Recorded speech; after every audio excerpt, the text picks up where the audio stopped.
Olá, gente, tudo bem? Estamos em mais um episódio da nossa série Bíblia Todo Dia e hoje estudando os capítulos 5 a 7 do Evangelho de Mateus. Nós já vimos que a nação de Israel estava esperando ansiosamente o nascimento do Messias, de um Salvador e Rei que os tiraria do domínio do Império Romano e que estabeleceria um reino eterno de justiça, paz e alegria para todos os povos. Nós vimos que no capítulo 4 de Mateus, Jesus começou a pregar justamente ao encontro desses anseios do povo, dizendo: o reino dos céus está próximo.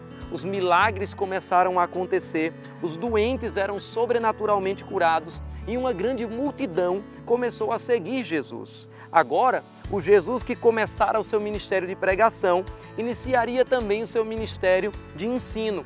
A Bíblia diz no capítulo 5 e versículo 1, vendo as multidões, Jesus subiu ao monte e se assentou. Seus discípulos aproximaram-se dele e ele começou a ensiná-los. O Sermão do Monte, primeiro ensino público de Jesus Cristo registrado nos Evangelhos, não é uma pregação moderna, como nós estamos acostumados a ver. Não nasceu como fruto de horas de estudo e pesquisa numa biblioteca ou num escritório e não foi ministrado a partir de um púlpito confortável de uma sinagoga para uma plateia uniforme, para uma plateia espiritualmente madura e passiva que apenas o ouvia. As notícias sobre Jesus se espalharam rapidamente e a Bíblia mostra que o povo trouxe a ele pessoas que sofriam de vários males e tormentos.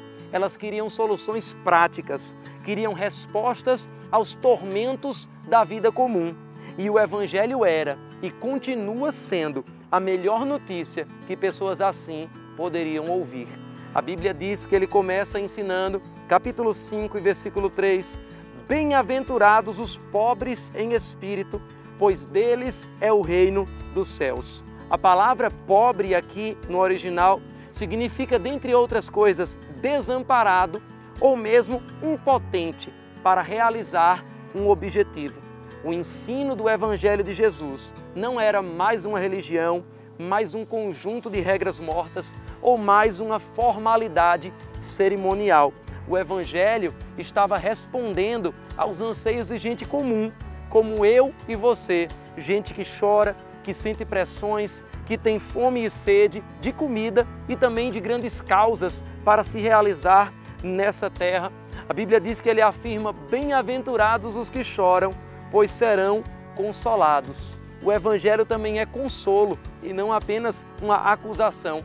O Evangelho não apresenta apenas conceitos, apresenta o próprio Deus. A Bíblia diz: bem-aventurados os puros de coração, pois verão a Deus. A mensagem do Evangelho abraça o mundo com honra, com dignidade e compaixão. Dá visão para o cego, dá vida para a morte.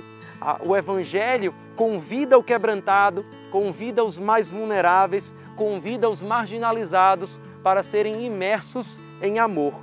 Mas a mesma mensagem que liberta o acorrentado também ofende aquele que não quer mudar. E é por isso que ela não é aceita por aqueles que temem o poder e a transformação que essa mensagem carrega. É por isso que os seus mensageiros ainda hoje são odiados por muitos no mundo. Ele diz no capítulo 5, versículos 11 e 12, bem-aventurados serão vocês quando por minha causa os insultarem, perseguirem e levantarem todo tipo de calúnia contra vocês. Alegrem-se e regozijem-se. E ele continua dizendo: alegrem-se e regozijem-se, porque grande é a sua recompensa nos céus, pois da mesma forma perseguiram os profetas que viveram antes de vocês. Mas ainda assim, a Bíblia diz que os que carregam hoje essa mensagem são a luz desse mundo, são o sal dessa terra. E você precisa ter mais consciência do poder da mensagem do Cristo, da qual nós somos testemunhas. O mundo precisa que você abra a sua boca. O capítulo 5, versículo 16 diz: assim brilhe a luz de vocês diante dos homens, para que vejam as suas boas obras e glorifiquem ao Pai de vocês que está nos céus. É você hoje quem deve carregar esse sermão para todos os povos e levar ao mundo a luz do Evangelho em palavras e em ações. Vemos a expressão ouvistes o que foi dito, eu porém vos digo. Essa construção de frases usada por Jesus não era uma mudança na lei e no Antigo Testamento. Na verdade, era o cumprimento da lei.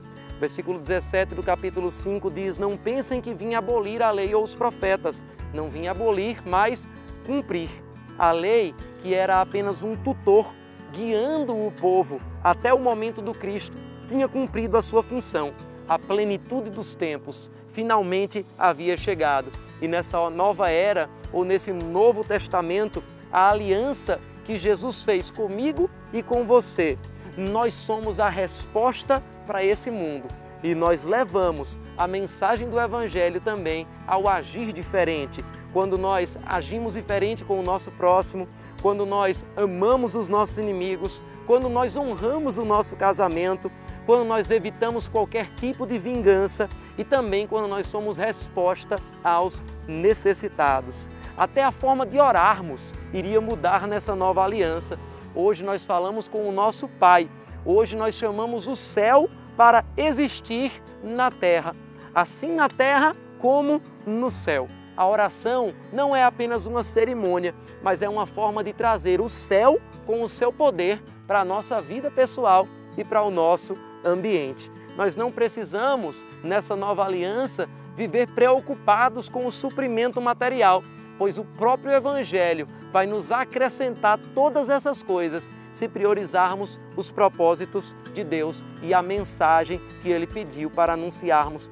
Ao longo dos Evangelhos e também ao longo do Novo Testamento, nós vamos estudar com detalhes essa mensagem e também as suas consequências. Mas aqui nós fechamos o vídeo com a mesma percepção dos sábios e dos religiosos daqueles dias.